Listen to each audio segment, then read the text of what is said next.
Hello আসসালামু আলাইকুম and welcome back to my another blog. আশা করি যে যেখান থেকে আমার এই ভিডিওটি দেখছেন সকলেই অনেক ভালো আছেন আল্লাহর অশেষ রহমতে। আমরাও প্রত্যেককে ভালো আছি। আজকের ভিডিওটা আমি শুরু করেছি একদম বিকাল থেকে। ঘুম থেকে উঠেই কিন্তু আমি আগে সকালের যেগুলো কাজ থাকে রুটিন সেগুলো আমি শেষ করে নিয়েছি। তারপর দুপুরে খাওয়া দাওয়া শেষ করে রেস্ট নিয়ে এই যে ছাদে চলে এসেছি। দেখতেই পাচ্ছেন ছাদে কিছু কাপড় নাড়ে দিয়েছিলাম, সেই কাপড়গুলোকে এখন আমি আগে তুলে নিব, কারণ হঠাৎ করে দেখি যে আবহাওয়াটা খারাপ হয়ে গেছে। জানালা দিয়ে দেখি বাইরে প্রচুর বাতাস হচ্ছে, বাই দ্য ওয়ে যখন তখন কিন্তু ঝড় উঠতে পারে। আর যার কারণে আমি তাড়াতাড়ি করে ছাদে এসে আমার যে শুকনো কাপড়গুলো রয়েছে সেগুলো তুলে নিয়ে যাব, কারণ এই কাপড়গুলোকে আমি 2 দিন ধরে রোদে দিচ্ছি কিন্তু শুকাতেই পারতেছি না, কারণ রোদের যে একটা তাপ থাকে সেই তাপটা নেই। আপনারা সকলেই জানেন এখনকার আবহাওয়াটা এখন অনেক বেশি ঠান্ডা হয়েছে, যার কারণে দেখা যাচ্ছে যে সকালে যদি রোদ উঠে একটু পরেই বা 1 ঘন্টা কি 2 ঘন্টা পরেই দেখা যাচ্ছে যে ওয়েদারটা চেঞ্জ হয়ে যাচ্ছে। বাই দ্য ওয়ে অনেক কষ্ট করে কিন্তু আমি এই কাপড়গুলোকে শুকিয়ে নিয়েছি, কারণ এখানে অনেকগুলো বাচ্চার কাপড় রয়েছে। যেহেতু আমার ছোট বাচ্চা রয়েছে তার কাপড় কিন্তু দিনে অনেকগুলো লাগে, কয়েকটা সেট লাগে। এই যে দেখেন এখন আমার কাপড়গুলো অলরেডি তোলা হয়ে গেছে। কাপড় তোলার পর আমি সবসময় একটা কাজই করি, সে কাজটা হচ্ছে যে সবগুলো কাপড় আমি বালতির মধ্যে নেই। যে বালতিতে করে আমি ছাদে কাপড় নিয়ে যাই সে বালতিটা কিন্তু আমি ছাদের এক কোণাতে রেখে দিই, যাতে পরবর্তীতে আমি শুকনা কাপড়গুলো তুলে ওই বালতিতে করে আমি ছাদ থেকে নিয়ে আসতে পারি, যাতে আমার কোনো অসুবিধা না হয়। এই যে আমি সেটাই করলাম, কাপড়গুলো ছাদ থেকে নিয়ে গিয়ে নিচে রেখে আসলাম। আর এই যে দেখেন ছাদের মধ্যে আমার বেশ কিছু বেগুন হয়েছে, আমি এই বেগুনগুলো তুলে নিচ্ছি। এগুলো আমাদের গাছের বেগুন, মাশাল্লাহ দেখতেই পাচ্ছেন। সবাই কিন্তু আমার এই বেগুনগুলো দেখে মাশাল্লাহ বলে দিবেন। আর এখন যেহেতু বিকাল মানে 1 কাপ চা থাকতেই হবে। আর আমার বর বাহিরে গিয়েছিল, সে তড়িঘড়ি করে এসে আমাকে বলতেছে 1 কাপ চা করো খুব দ্রুত, আমরা দুজনে একসঙ্গে বসে চা খাবো। কারণ আমরা সারা দিনে দেখা যায় যে শুধু বিকাল টাইমটাই দুজনে একসঙ্গে বসে চা খাওয়ার মতো একটু সময় পাই, তাছাড়া আমরা দুজনের মতো ব্যস্ত থাকি। বাট আজকে এই চা খাওয়ার সময়টুকুও ছিল খুবই কম। গল্প তো দূরের কথা, আমরা শুধু দুজনে বসে 1 কাপ চা এখানে খেয়েছি।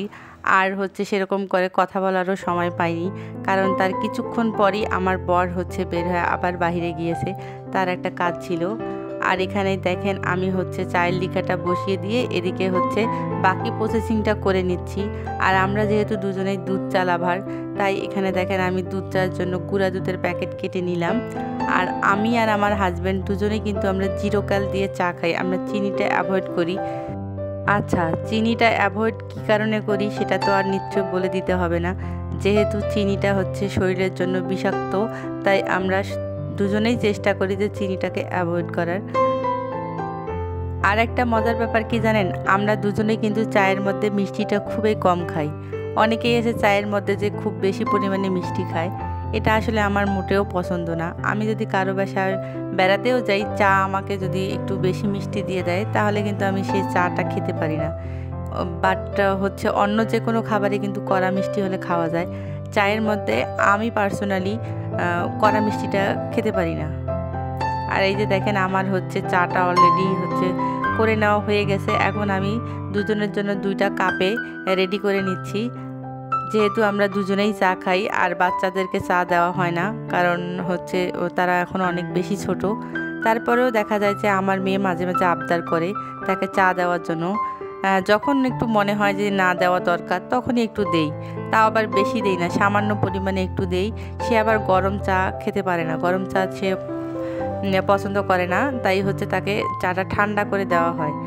আর হ্যাঁ, এখানে দেখেন আমরা দুজনে শুধু কি চা খাবো, শুধু কি চা খেলে হবে, চায়ের সঙ্গে তো বিস্কিটও থাকতে হবে।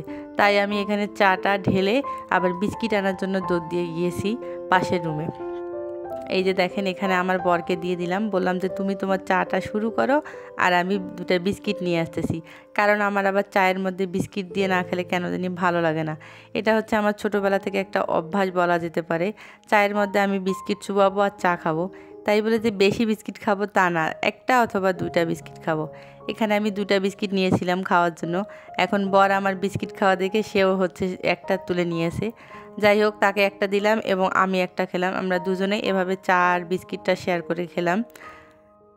আর এই যে এখানে দেখেন একটা পেঁপে রয়েছে, এই পেঁপেটা কিন্তু আমাদের গাছের পেঁপে। কয়েকদিন আগে গিয়ে দেখি পেঁপেটা হচ্ছে একটু পাকার মতো হয়েছে, তাই আমি ওটা তুলে নিয়ে এসে ঘরের মধ্যে রেখে দিয়েছিলাম। আর আজকে দেখি পেঁপেটা অলরেডি পেকে গিয়েছে, তাই আমি ভাবলাম পেঁপেটা এখন নিয়ে গিয়ে বাচ্চাদেরকে কেটে দিই। কারণ বাচ্চারা দেখা যায় যে আমার বাচ্চারা অন্ততপক্ষে মেহমেদ আমার ছেলে, সে সব সময় কিন্তু পেঁপে খায়, তার পেঁপে খুবই পছন্দের একটা খাবার। আর পেঁপেটা যদি তাকে দেওয়া যায় দেখা যাবে যে কিছুক্ষণের মধ্যেই সে পেঁপেটা শেষ করে দিবে, কারণ সে এত বেশি পরিমাণে পেঁপে পছন্দ করে কি বলবো। ওর কারণে কিন্তু দেখা যায় যে আমরা কোনো ধরনের পেঁপে হচ্ছে ওইভাবে বিক্রি করি না, সবগুলো পেঁপেই আমরা হচ্ছে পাকিয়ে বাচ্চাকে খাওয়াই। আর আমার বাবার বাড়িতেও ওর জন্য হচ্ছে সব ধরনের পেঁপে রাখা হয়। আর ও যখন যাবে তখনই কিন্তু আমার মা ওই পেঁপেগুলো ওকে কেটে কেটে দেয়। আর ওই যে হচ্ছে সামনে কয়েকটা দাঁত হয়েছে সেগুলো দিয়ে কামড়ে কামড়ে খেতে পারে, ওটা দেখলে আমার মা অনেক বেশি খুশি হয়। আর আমার এই গাছের পেঁপেটা এত বেশি পরিমাণে মিষ্টি, যেটা হচ্ছে খেলে আপনাদের মন জুড়িয়ে যাবে। আর একটা গাছ আমার আছে অবশ্য, সেই গাছের পেঁপেগুলো একদম মিষ্টি হয় না, ওই পেঁপেটা আমি আসলে খেতে পারি না। আর ওই পেঁপেটা যে পেঁপেটা মিষ্টি ছাড়া, সেই পেঁপেটা যদি একটু ছোট ছোট টুকরো করে হচ্ছে লবণ কাঁচামরিচ দিয়ে আপনি মেখে খান, তাহলে দেখবেন অনেক বেশি সুস্বাদু লাগে। এটা আবার আমার বর বেশি পছন্দ করে। বাই দা ওয়ে, বিকেলের খাওয়া দাওয়া শেষ করে এখন কিন্তু আমি চলে এসেছি রাতে রান্নাবান্না করার জন্য। কারণ আজকে রাতে আমার মোটেও কোনো রান্না করা ছিল না, যার কারণে হচ্ছে আমি এখানে মাছ হচ্ছে তেলে ভেজে নিয়েছি, সেই মাছগুলো এখন ভুনা করে নিব। বেশ কিছুদিন আগে ছিল মাছগুলো, ঈদের কারণে আর কি মাছগুলো খাওয়া হয়ে ওঠেনি। দ্যাটস ওয়াই আজকে আমি ভাবলাম যে এই মাছগুলোকেই আমি আগে ভুনা করে নিব, যাতে আমরা আজকে রাতের মধ্যে এই মাছটা শেষ করতে পারি, কারণ এই মাছগুলো ঈদের আগের মাছ ছিল। এখানে একটা বিষয় আপনাদেরকে জানিয়ে রাখা ভালো, এই মাছগুলো হচ্ছে আমাদের নিজেদের পুকুরে চাষ করা মাছ। এগুলো হচ্ছে আমার বাবার বাড়িতে পুকুরে চাষ করে, সেই মাছগুলোই হচ্ছে আমার আম্মু আমাকে পাঠিয়ে দেয়। আমি ওগুলো হচ্ছে পরবর্তীতে ফ্রিজে রেখে হচ্ছে খেয়ে নিই। আর একটা বিষয় হচ্ছে কি, আমার না হচ্ছে দেশি মাছগুলো খেতে সবচেয়ে বেশি ভালো লাগে, যেগুলো আমাদের নিজেদের পুকুরে হচ্ছে চাষ করা হয়, আমার বাবা চাষ করে, সেই ধরনের মাছগুলো খেতে কিন্তু সবচেয়ে বেশি ভালো লাগে।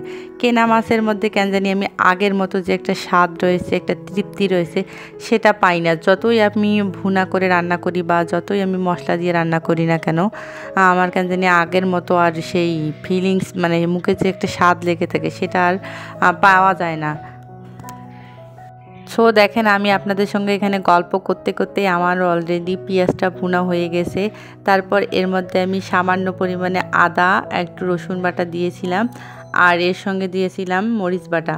তারপরে আমি হচ্ছে গুঁড়ো মশলা অ্যাড করেছি, লবণ, হলুদ, আর হচ্ছে সামান্য জিরার গুঁড়া দিয়ে আমি এখন হচ্ছে পানিটা কষিয়ে নিয়ে এই যে ফ্রাই করে রাখা মাছগুলোকে দিয়ে দিলাম।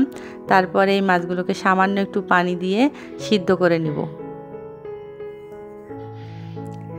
এতক্ষণ পর্যন্ত যদি কোনো ভাইয়া এবং আপু আমার এই ভিডিওটি দেখে থাকেন এবং আমার এই ভিডিওর কোনো অংশ যদি আপনাদের একটুও ভালো লাগে, তাহলে অবশ্যই আমার ভিডিওটি লাইক দিবেন, কমেন্ট করবেন এবং শেয়ার দিয়ে আমার পাশেই থাকবেন।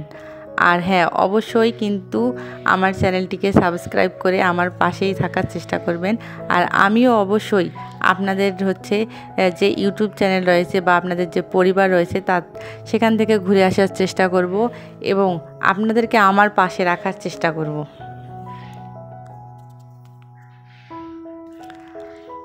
আর দেখেন, বিকালবেলা যে বেগুনটা আমি তুলে রেখেছিলাম, সেই বেগুনটাই এখন হচ্ছে ভেজে নিব। আর হচ্ছে আমার বাসায় সবার কম বেশি অ্যালার্জি রয়েছে, অ্যালার্জির কারণে আমি নিজেও বেগুনটাকে অ্যাভয়েড করি। আমার হাজব্যান্ড তো মোটেও পছন্দ করে না, আর হচ্ছে আমার মেয়ে, সে বেগুন ভাজি পছন্দ করে, কিন্তু আমরা যেহেতু খাই না তার জন্য ওইভাবে আলাদা করে আর করা হয় না। আর আজকে যেহেতু টাটকা টাটকা বেগুন তুলে আনলাম, আর এত সুন্দর বেগুন দেখে আমার আসলে নিজেরই লোভ লাগছিল, যার কারণে আমি ভাবলাম যে বেগুনটা হচ্ছে তেলে ভেজে নিই, আমি আর আমার মেয়ে না হয় খেয়ে নিব, আর হাজব্যান্ডকে অন্য তরকারি, মাছের তরকারি দিয়ে দিব। ছো যেই ভাবা সেই কাজ। দেন আমি হচ্ছে বেগুনগুলোকে হচ্ছে কেটে নিলাম ভাজির মতো করে। তারপরে এখানে এগুলোকে এখন লবণ, হলুদ আর সামান্য মরিচের গুঁড়া দিয়ে আমি মেখে নিয়েছি। যেহেতু বাচ্চা খাবে তাই আমি সামান্য পরিমাণে মরিচের গুঁড়া দেই। আর আমি তরকারির মধ্যে সব সময় যাতে বাচ্চা খেতে পারে সেই উপযোগী করেই কিন্তু তরকারিটা রান্না করি। মরিচটা যতটা সম্ভব অ্যাভয়েড করা ততটা সম্ভব অ্যাভয়েড করে নিই। ওখানে আমি হচ্ছে বেগুনটা ফ্রাই করতে দিয়ে এসেছি। আর এখানে দেখেন আমি খুদের বিরিয়ানি রান্না করে নিচ্ছি। আজকের ভিডিওটি এ পর্যন্ত। ধন্যবাদ সবাইকে।